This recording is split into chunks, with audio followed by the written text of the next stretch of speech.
नमस्कार, मैं हूं आपका दोस्त विजय विद्रोही। आप मुझसे जुड़ चुके हैं, इसके लिए आप सबका तहे दिल से शुक्रिया। अगले 7-8 मिनट आपसे जुड़े रहने की कोशिश करूंगा। तो महाराष्ट्र के उप मुख्यमंत्री अजीत दादा पवार की हवाई दुर्घटना में मौत हो गई है। हम श्रद्धांजलि व्यक्त करते हैं। इसके साथ साथ बड़े सवाल उठने शुरू हो गए हैं कि अब एनसीपी का क्या होगा, अजीत पवार वाली एनसीपी का क्या होगा। क्या उनके चाचा शरद पवार अब पूरी एनसीपी का मर्जर कर लेंगे? सुप्रिया सुले की क्या भूमिका होगी? क्या अजीत पवार की पत्नी सुनेत्रा पवार, जो लोकसभा चुनाव में भी किस्मत आजमा चुकी हैं, उनको क्या पार्टी की सदारत सौंपी जाएगी? एक बड़ा सवाल उठ रहा है कि शरद पवार और अजीत पवार की पार्टी के आपसी के मर्जर की बात तो पहले ही चल रही थी। अब ये मर्जर होने से पहले क्या बीजेपी इस मौके का फायदा उठाते हुए अजीत पवार की लीडरलेस पार्टी पर कब्जा करने की कोशिश करेगी, उसमें तोड़फोड़ करेगी?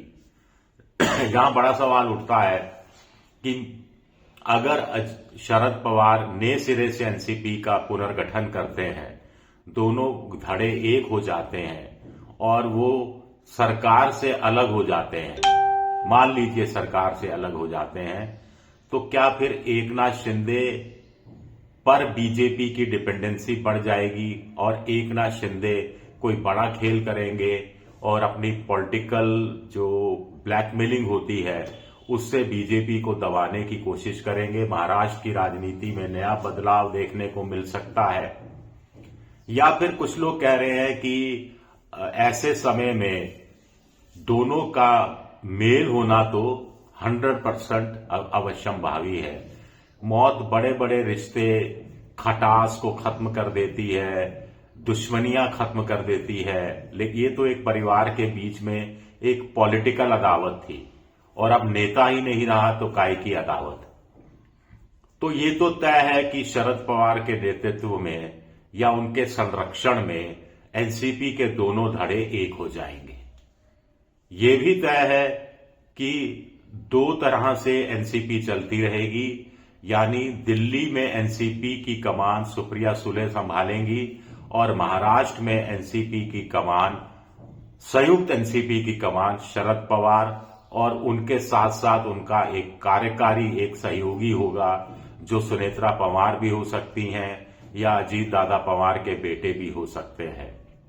अगर सुनेत्रा पवार को यह जिम्मेदारी दी गई तो एनसीपी के इतिहास में पहली बार होगा कि दो महिलाएं, एक दिल्ली में और एक महाराष्ट्र में या मुंबई में पार्टी का नेतृत्व कर रही होंगी। अब एक स्वाभाविक सवाल उठता है कि ऐसी स्थिति बनती है तो शरद पवार क्या महायुति के साथ रहना चाहेंगे? क्योंकि ऐसे में अगर वो देवेंद्र फडणवीस बीजेपी की एनडीए की सरकार का हिस्सा बनकर रहते हैं तो इंडिया पॉलिटिकल फ्रंट से उनका वास्ता हमेशा हमेशा के लिए टूट जाएगा, खत्म हो जाएगा।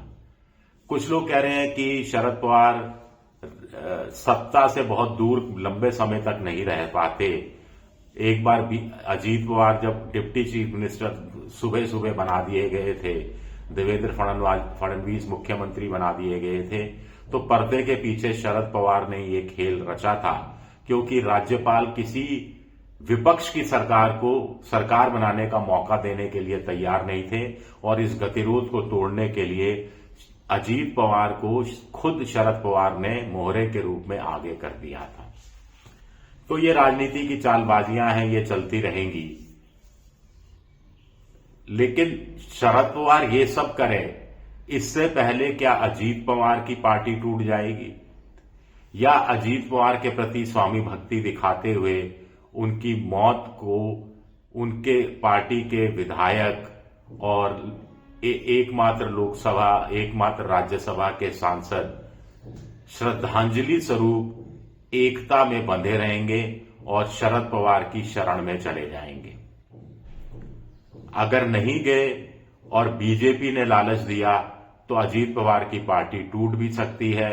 132 अभी बीजेपी के हैं। अगर 20-25 अजीत पवार के विधायक टूटने के लिए तैयार हो जाते हैं तो बीजेपी 150 के आसपास आराम से पहुंच जाएगी, निर्दलीय और अन्य छोटे दलों के साथ 160 तक पहुंच जाएगी, और ऐसे में एकनाथ शिंदे से वो किनारा भी कर सकती है कि एकनाथ शिंदे की अब उनको जरूरत नहीं रहेगी। अगर ऐसा हुआ तो बड़ा टर्निंग पॉइंट महाराष्ट्र की राजनीति में होगा।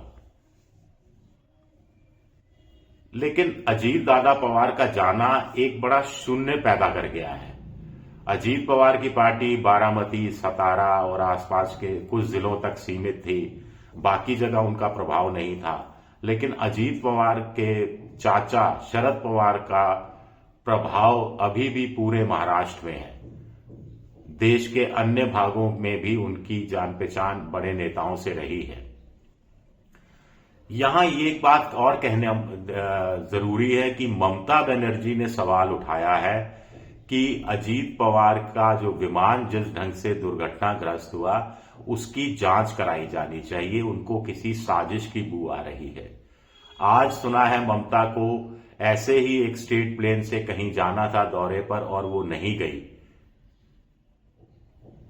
इससे पहले पिछले साल विजय रूपानी, गुजरात के पूर्व मुख्यमंत्री, उनकी हवाई हादसे में मौत हुई थी। कांग्रेस के आंध्र प्रदेश के मुख्यमंत्री हेलीकॉप्टर दुर्घटना में वाईएसआर मारे गए थे। बाल योगी, जीएम बाल योगी, लोकसभा के स्पीकर, उनकी हवाई दुर्घटना में मौत हुई थी। संजय गांधी का इसी तरह हादसा हुआ था और माधवराव सिंधिया भी इसी तरह एक हवाई दुर्घटना में मारे गए थे। पहले सीडीएस भी एक हेलीकॉप्टर दुर्घटना में मारे गए थे। तो इस तरह के हादसों की, जो पॉलिटिकल हादसे या बड़े लोग विमान दुर्घटना में मारे जाते हैं, उनका फिर जिक्र लंबे समय तक होता रहता है।